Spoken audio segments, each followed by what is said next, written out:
महाराष्ट्र विधानसभेच्या या निवडणुकीमध्ये मुंबई, ठाणे, कोकण इथून सर्वाधिक जागा या महायुतीला मिळतील. एकूण दिवाळीच्या आधीचा माहोल आणि दिवाळीच्या नंतर बदललेलं वातावरण पाहता भाजपा, शिवसेना, राष्ट्रवादी काँग्रेस, RPI असं महायुतीला स्पष्ट बहुमत आणि चांगल्या जागा या विधानसभेत निवडून येतील याची मला खात्री आहे. विशेषतः सिंधुदुर्ग जिल्ह्यामध्ये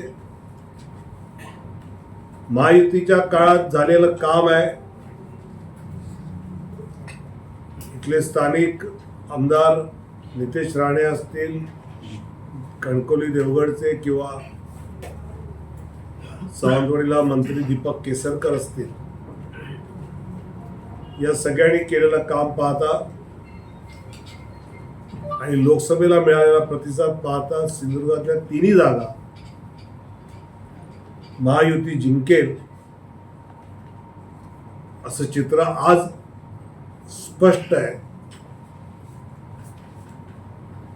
कार्यकर्त्यांनी उरलेल्या दिवसात मतदारांपर्यंत पोहोचून मतदान अधिकाधिक कसं होईल याविषयीची रचना ही आम्ही आता सुरू केलेली आहे.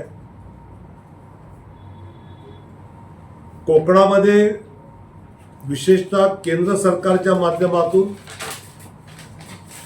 आणि राज्य सरकारच्या माध्यमातून विकासाची अनेक कामं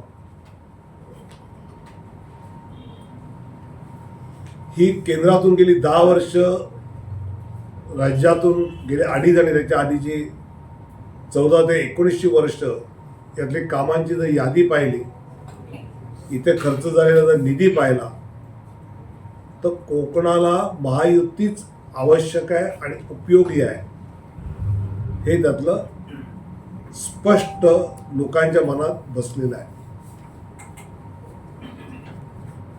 एकनाथ शिंदे साहेब, देवेंद्र फडणवीसजी आणि अजितदादा यांनी जी लाडकी बहीण योजना सुरू केली,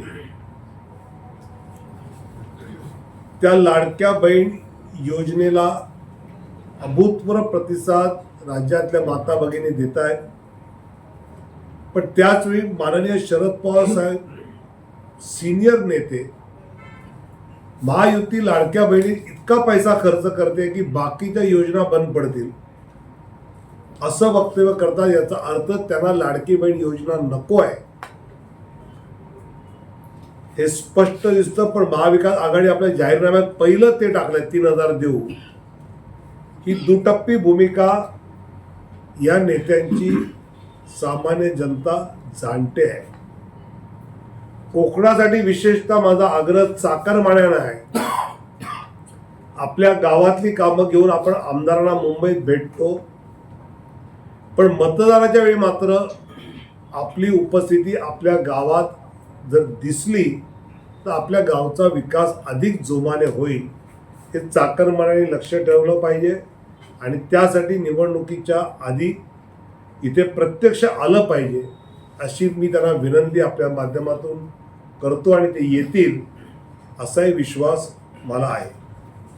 विचारा काय तुम्हाला हेडलाईन करायची. महाराष्ट्र मला असं वाटतं की स्पष्ट बहुमतापेक्षा अधिक चांगल्या जागा या महायुतीच्या येत आहेत आणि त्यामुळे पुन्हा एकदा 14 ते 19 सारखा वातावरण माहोल हा या राज्याला मिळेल. विकासाचं चित्र या राज्यात दिसेल.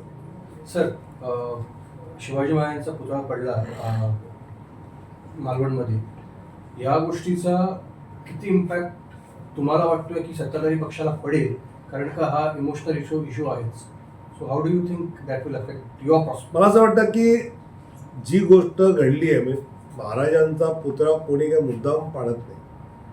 जी घडली आहे ती दुर्दैवी घटना आहे, त्याची आवश्यक चौकशी सुरू आहे आणि कोकणातला माणूस इतका नक्की विचार करतो की आपल्याला विकासाच्या या मुद्द्यावर काम मतं द्यायची असताना कोणी छत्रपती शिवाजी महाराजांच्या पुतळ्याचं राजकारण केलं तर त्याच्याकडे तो नक्की लक्ष देणार नाही.